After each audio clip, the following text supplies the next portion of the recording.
for today's video, tayo po ay magbe-bake. Gagawa po tayo ng banana bread loaf.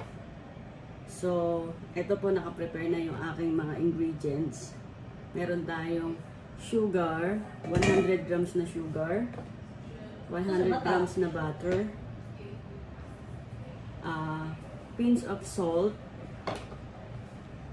2 eggs, 140 grams na self-raising flour, then 2 ripe bananas. Later po imamash natin siya, and 1 teaspoon of baking powder. So meron na tayo ditong loaf pan. Nilagyan ko na rin siya ng butter sa side niya para mamaya hindi dumikit yung ilalagay natin butter ng banana bread. So, ito kailangan natin ng mixing bowl, spatula. Siyempre, kailangan din natin ng electric beater. So, ngayon, gagawin natin is, imamash natin to. Imamash natin yung banana.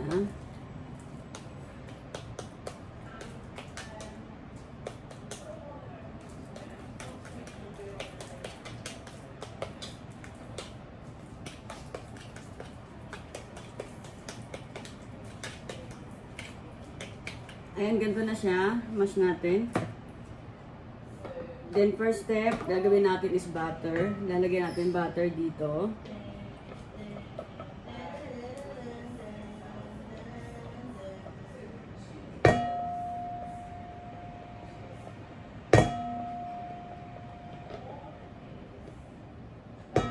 Tapos, ilalagay natin yung sugar.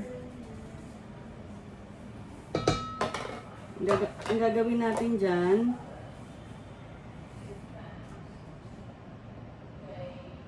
i-whisk natin siya ng electric beater. Ayan. Ito. Hanggang mag-fluffy siya. Fluffy. Ganyan, guys. Tapos, i-add natin tong egg.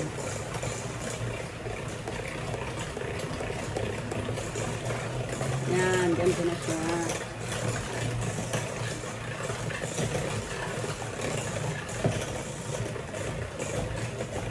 I-well mix natin siya para hindi malansa yung itlog.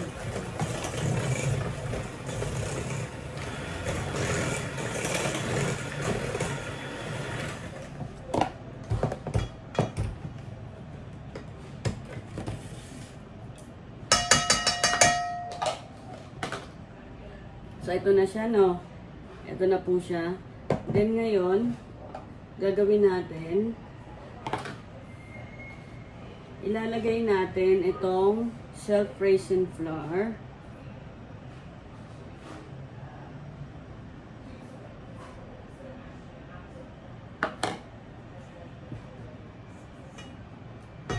Tapos, itong pinch of salt. Itong baking powder, at syempre lastly yung ating banana.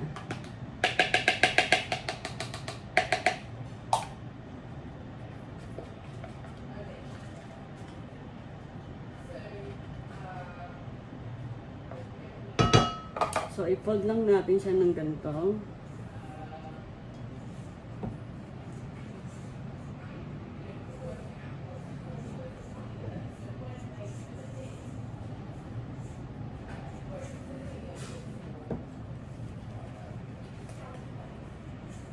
Well mix lang natin, guys. Well mix.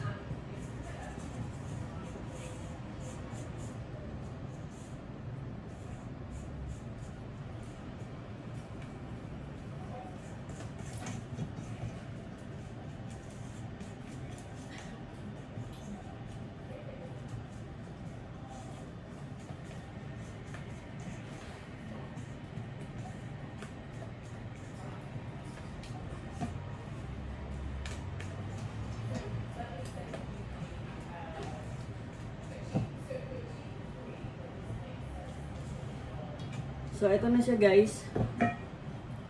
Ayan. Ganyan siya.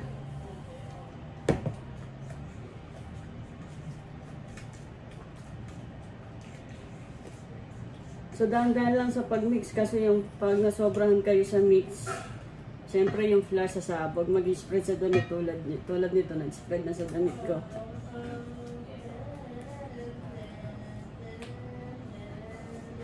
Kailangan guys ganito, completely mix siya para yung white ng flour, hindi siya mamuo. So, okay na to guys. Ang second ano natin is ilalagay natin siya dito. Yan, ilalagay natin siya sa loaf pan.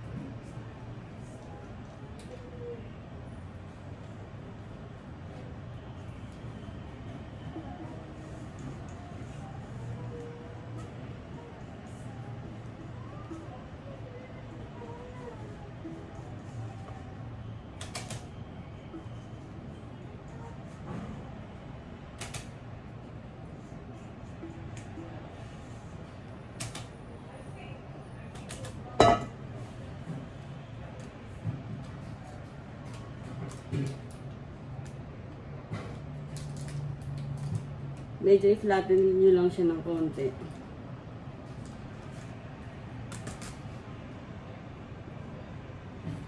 And kahit i-ano na scrape natin yung ano sa spatula.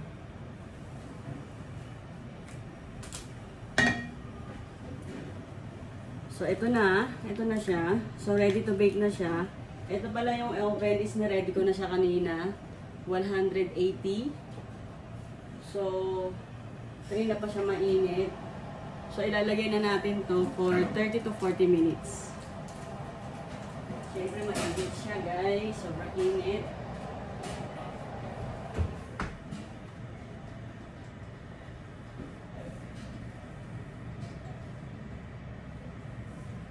So, mamaya i-check natin ang ating banana loaf bread after 30 minutes. Balikan ko kayo mamaya, guys. Okay? Ito na guys, tapos na yung 30 minutes natin here. So, titingnan natin kung talagang luto na siya. So, take out natin siya sa oven.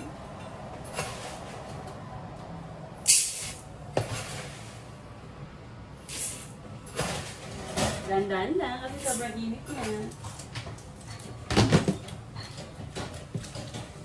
Ayan. Ayan na siya guys. Wala ba tayong ano? Teka, kuha tayo ng ano natin here. Pero hindi maano yung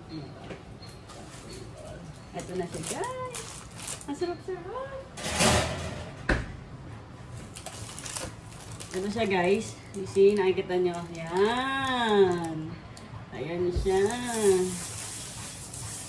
So, lulok natin kung ano siya, ay. Ayan. Tingnan natin kung totally cook siya. Gagamitan natin siya ng toothpick. So, tutusukin natin sa gitna. Ayan. Tapos, syempre, iaangat natin. Oh, di ba clean? Clean siya, guys. So, it means, luto na siya. So, ito na yung finished product natin na banana loaf bread. Later, hihiwain ko siya. Kasi mainit pa eh. Pa-cool down muna natin. Hihiwain ko siya, slice ko siya mamaya. Then, papakita ko sa inyo. Okay, bye. Thank you. Yum, yum. Gagawa na tayo. Mamaya ulit gagawa ako ng mini quiche para sa mga bata.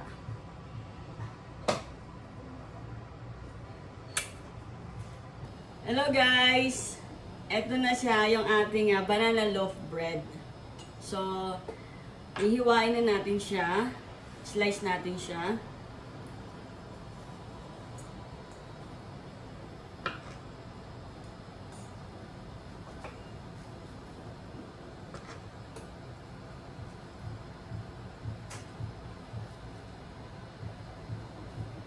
Nagulay siya. Mainit pa kasi siya actually.